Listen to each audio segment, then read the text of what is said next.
Hello दोस्तों, तो स्वागत है हमारे संगीत फील 2 चैनल में। तो आइए, मैं राइटर आमिर बेदर्दी फिर एक बार लेकर आया हूँ देशभक्ति सॉन्ग जो आप लोग को काफ़ी पसंद आने वाला है। ट्रैक है नचनिया के नंबर धराव तोला हाथ में, जिसको गाया है टुनटुन यादव ने। तो अगर आप लोग हमारे चैनल पर नए हैं तो हमारे चैनल को सब्सक्राइब कीजिए, शेयर कीजिए और लाइक कीजिए। तो आइए, आप सबको हम मुखरा गाकर सुनाते हैं। मुखरा है। आइल बानी भोरे ले आइल बानी फूल हो, सबका से अच्छा सजाई स्कूल हो। आइल बानी भोरे ले आइल बानी फूल हो, सबका से अच्छा सजाई स्कूल हो।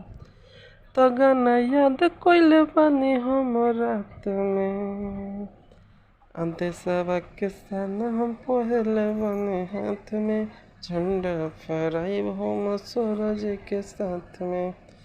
देशवा के सन हम पहले बने हाथ में, झंडा फहराइब हम सूरज के साथ में। आइए पहला अंतरा।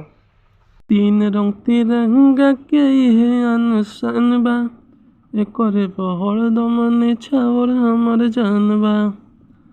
तीन रंग तिरंगा के ये अनुशान बा, एकरे बहर दमन छावर हमर जान बा। सुन दुश्मन रे रहिए अवकात में, देशवा के सन हम पहले बने हाथ में, झंडा फहराइब हम सूरज के साथ में। देशवा के सन हम पहले बने हाथ में, झंडा फहराइब हम सूरज के साथ में। आइए अब आप सबको दूसरा अंतरा की तरफ ले चलते हैं। तो दूसरा अंतरा है। डीजे पगाना बाजे हो खूबे डांस हो, खुश बानी हो हमरा मिलल बा चांस हो।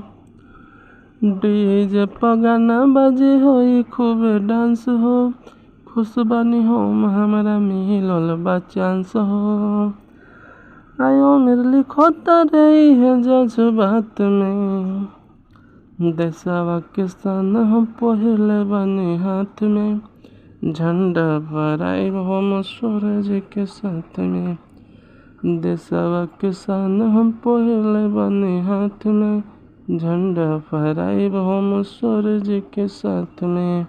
हेलो दोस्तों, तो सॉन्ग आप लोगों को कैसा लगा है? अगर अच्छा लगा हो तो लाइक कीजिए, सब्सक्राइब कीजिए और शेयर कीजिए। अगर किसी को सॉन्ग लिखवाना है तो हमारे मोबाइल नंबर पर संपर्क करिए। मोबाइल नंबर आपको लिंक में मिलेगा। चलिए फिर मिलते हैं नेक्स्ट वीडियो में।